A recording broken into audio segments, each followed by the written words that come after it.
নমস্কার বন্ধুরা, কেমন আছো? আশা করি সবাই খুব ভালো আছো। আর সবাইকেই জানাই শারদীয়া প্রীতি শুভেচ্ছা ও আন্তরিক ভালোবাসা। ছোটদের জানাই অনেক ভালোবাসা আর বড়দেরকে জানাই অনেক অনেক প্রণাম। সবাই পুজো খুব ভালোভাবে কাটাও, সুস্থভাবে কাটাও। তো দেখো বন্ধুরা, আজকে চলে এসেছি একটা রেসিপি নিয়ে। আমাদের পুকুর থেকে জেলেরা এই মাছটা দিয়ে গেছে, একটা বড় কাতলা মাছ। এটার ওয়েট প্রায় 3 কেজি। তো পুকুরের মাছের স্বাদই হয় পুরোপুরি আলাদা। তো এই মাছটা দিয়ে আমি একটা রেসিপি করে তোমাদের শেয়ার করব। তো তোমরা দেখতে থাকো ভিডিওটা, আশা করি তোমাদের ভালো লাগবে। মাছটা নিয়ে আমি একটা সেলফিও তুলে নিয়েছি তোমাদের সাথে শেয়ার করব বলে। দেখো মাছগুলো সব আমার কাটা হয়ে গেছে, আর মাছের মাথাটা দেখো কতটা বড়। তো মাথাটা আমি আলাদা করে রেখে দিচ্ছি। এটা দিয়ে অন্য দিন আমি একটা অন্য রেসিপি করে তোমাদের সাথে শেয়ার করব। আর এখানে অনেকটা তেলও বেশ বেরিয়েছে। আর আজকের জন্য যে কটা মাছ আমার লাগবে সেই মাছ কটা আমি নিয়ে নিয়েছি, নিয়ে নুন হলুদ মাখিয়ে নিয়েছি। আর কিছু মাছ আমি ভাজা বসিয়ে দিয়েছি। আর মাছের পেটিগুলো অনেকটাই বড় হয়েছে। আর এখানে হয়তো ক্যামেরায় তোমাদের মাছটা অতটা বড় লাগছে না, কিন্তু মাছটা কিন্তু অনেকটাই বড় ছিল। আমি তুলতে পারছিলাম না, এতটা বড় ছিল মাছটা। তোমাদের দাদাই কেটে দিয়েছে। আর এই মাছ কটা আমি আলাদা করে রেখে দিয়েছি, এগুলো অন্য দিন আবার রান্না করব। এটা আমি ফ্রিজে এখন রেখে দেবো।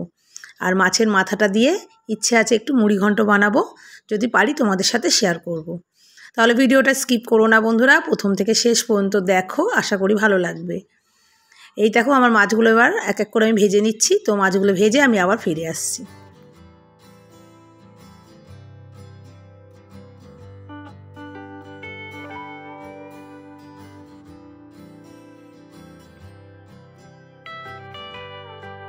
এদিকে দেখো বন্ধুরা, মাছগুলো সবকটাই আমার ভাজা হয়ে গেছে। আর এই মাছের জন্য আমি এখানে নিয়ে নিয়েছি দেখো পেঁয়াজ, দুটো মিডিয়াম সাইজের পেঁয়াজ কুচিয়ে নিয়েছি, নিয়ে নিয়েছি আদা আর কটা কাঁচা লঙ্কা। আর নিয়েছি দেখো এখানে আলুগুলোকে লম্বা লম্বা করে কেটে নিয়েছি। আর এই একই কড়াইতে আমি দিয়ে দিলাম আর একটু তেল। আর আজকে যেহেতু মহাপঞ্চমী, চতুর্দিকে তো গান বাজনা শুরু হয়ে গেছে, যার জন্য একটু ভয়েসটা দিতে সমস্যা হচ্ছে। তো তোমরা একটু প্লিজ অ্যাডজাস্ট করে নিও। আর দেখো আমি আলুগুলোকে খুব ভালো করে এবার ভেজে নেবো। আর এর মধ্যে দেখো দিয়ে দিলাম আমি সামান্য নুন দিয়ে আমি আলুগুলোকে আগে ভেজে নিই, তারপরে আবার ফিরে আসছি। মিক্সি জারের মধ্যে প্রথমে নিয়ে নিলাম পেঁয়াজ,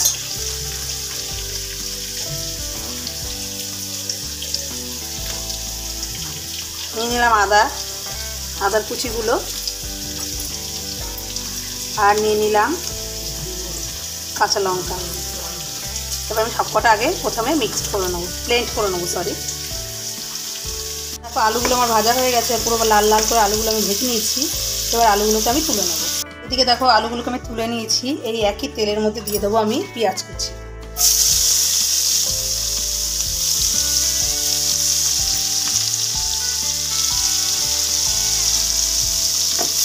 পেঁয়াজটাকে কিন্তু হালকা ভেজে নেবো, খুব বেশি ভাজবো না। ভাজা হয়ে গেছে হালকা, বেশি ভাজবো না আমি পেঁয়াজগুলোকে। এবার এই ব্লেন্ড করে রাখা মশলাটা আমি দিয়ে দেবো।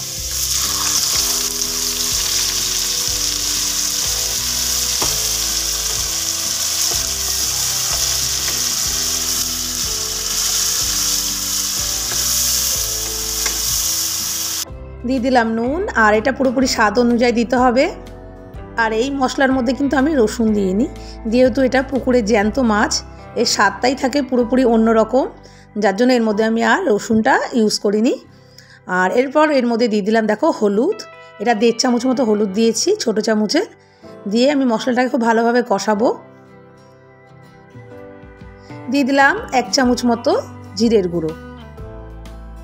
এবার এর মধ্যে দিলাম 1 চামচ মতো লঙ্কার গুঁড়ো।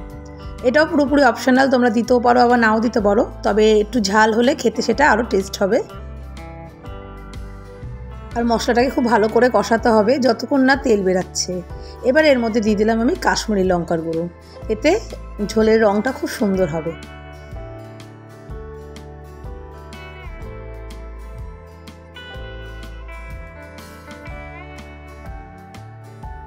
আর এবার আমি দেখো মিক্সির বাটিটা ধুয়ে এর মধ্যে দিয়ে দেবো সামান্য জল, না হলে মশলাটা নিচে লেগে যাচ্ছে।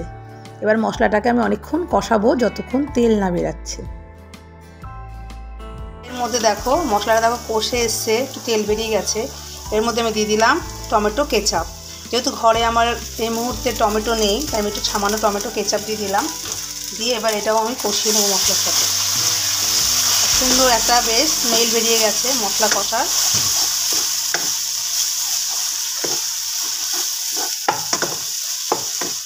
এবার ভেজে রাখা আলুগুলো আমি এই মশলার মধ্যে দিয়ে দেবো। দিয়ে আলুর সাথে আমি খুব ভালো করে এবার একটু কষিয়ে নেব।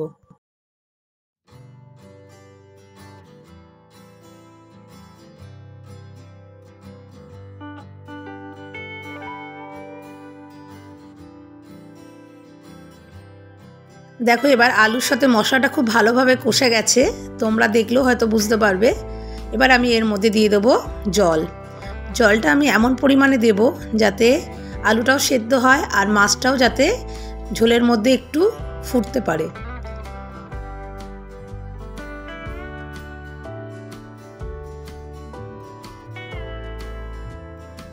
এবার আমি একটা ঢাকনা দিয়ে এটাকে ঢেকে দেবো যাতে আলুগুলো ভালোভাবে সেদ্ধ হয়। তো চলে এলাম আমি 5 মিনিট পরে। দেখো ঝোলটা কত সুন্দর ফোটা শুরু হয়ে গেছে আর একটা সুন্দর বেশ কালারও হয়েছে। তো আলুটা দেখো সেদ্ধ হয়েছে নাকি আমি একটু দেখে নেব। তো কিছু কিছু আলু দেখো সেদ্ধ হয়েছে আর কিছু কিছু আলু এখনও শক্ত রয়েছে। তো আমি এবার এর মধ্যে মাছগুলোকেও দিয়ে দেবো, কেননা মাছের সাথেও কিছুক্ষণ ফুটলে আলুগুলো সেদ্ধ হয়ে যাবে।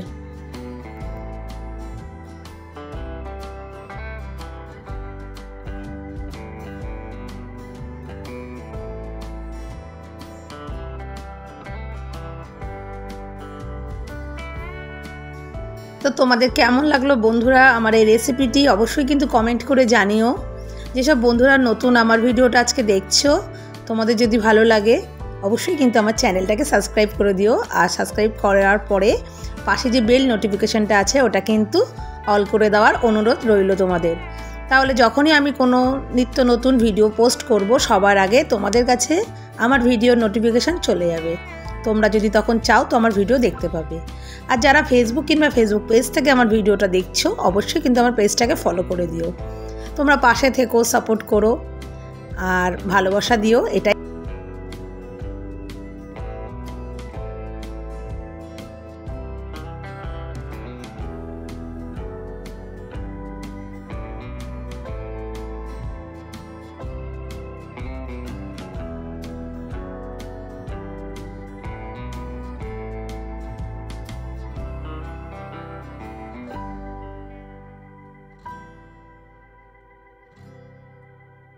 তো আমার রেসিপিটি প্রায় কমপ্লিট হয়ে গেছে। এবার ওপর থেকে আমি দিয়ে দিলাম সামান্য গরম মশলার গুঁড়ো। তো রেসিপিটি তোমাদের কেমন লাগলো অবশ্যই কিন্তু কমেন্ট করো। আর এটা পুজোর স্পেশাল একটা রেসিপি তোমাদের সাথে শেয়ার করলাম। আমরা পুজোর সময় নানা রকম রেসিপি করে খাই এবং নিজেদের প্রিয়জনদেরও খাওয়াই। তো এরকম ধরনের রেসিপি তোমরাও ট্রাই করো, আশা করি ভালো লাগবে। ভালো লাগলে কিন্তু অবশ্যই লাইক, কমেন্ট আর শেয়ার করতে ভুলো না। তো আজকের মতো ভিডিওটা বন্ধুরা এখানেই শেষ করলাম। আবার চলে আসবো খুব শিগগিরই নতুন কোনো ব্লগ ভিডিও কিংবা কোনো রেসিপির সাথে সন্ধ্যে 6টার সময়। ততক্ষণের জন্য বন্ধুরা ভালো থেকো, সুস্থ থেকো, নিজের আর নিজেদের পরিবারের সবার খেয়াল রেখো। টাটা বন্ধুরা।